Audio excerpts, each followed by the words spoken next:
What if I told you that a K-pop group could trigger an economic boom in a city? Imagine thousands of fans descending on a metropolis, not just for a concert, but to experience everything from digital art exhibits to specialized kimchi fried rice. This isn't a hypothetical, it's exactly what's happening in New York right now, thanks to BTS. But here's the kicker, this isn't just about music. It's about how a global fandom can reshape economies, cultures, and even the way we think about cultural diplomacy. Let me break this down for you. BTS's return after a 4-year hiatus isn't just a reunion for their fans, it's a seismic event. When they hit Las Vegas last year, the economic ripple effect was staggering, $340 million in activity, from luxury hotels to tiny Chinatown cafes. That's not just fan spending. It's a microcosm of how K-pop has evolved into a cultural force that can outperform major sporting events. Think about it, a group of 7 young men from South Korea, with no NFL or FIFA ties, generating economic impact comparable to global sports spectacles. What does that say about the power of modern fandoms? It's a wake-up call for industries that still underestimate the reach of pop culture. Now, let's talk about the strategy behind this. HYBE, BTS's label, isn't just booking concerts, they're curating entire experiences.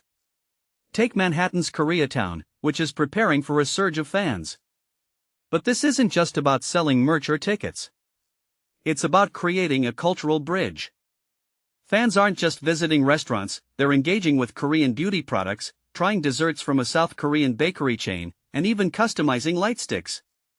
This is genius marketing, but it's also a subtle form of cultural education. You don't need to speak Korean to appreciate a bingsu dessert, but when you try it because of BTS, you're opening a door to something bigger. What many people don't realize is that this isn't just about profit, it's about planting seeds for long-term cultural exchange. Then there's the art. The Arte Museum's BTS exhibit isn't just a fan service, it's a bold statement. They're using digital art to celebrate a centuries-old folk song, Ararang, reimagined through the lens of a modern K-pop group. That's not just artistic synergy, it's a conversation across generations. It's saying, here's our heritage, but we're also evolving. And that's fascinating because it shows how K-pop isn't just a product of South Korea's pop culture industry, it's a living, breathing dialogue between tradition and innovation.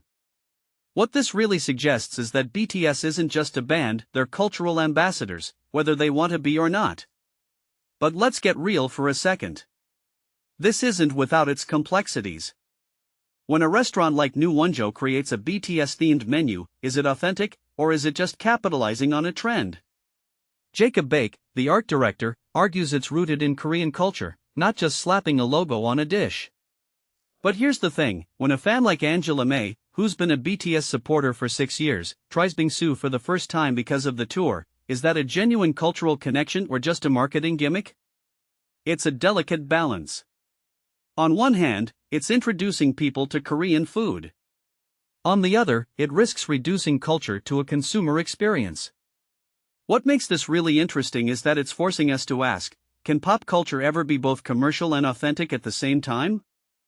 Looking ahead, this tour isn't just a financial win for HYBE, it's a blueprint for how global fandoms can drive economic and cultural impact. If you take a step back and think about it, BTS's influence isn't just about music anymore. It's about how a group of artists can become a vehicle for soft power, tourism, and even language learning.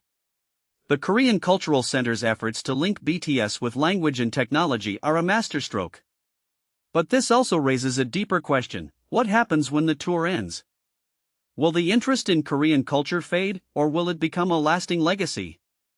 Because if this is any indication, the future of cultural exchange might look a lot more like a K-pop concert than a diplomatic summit.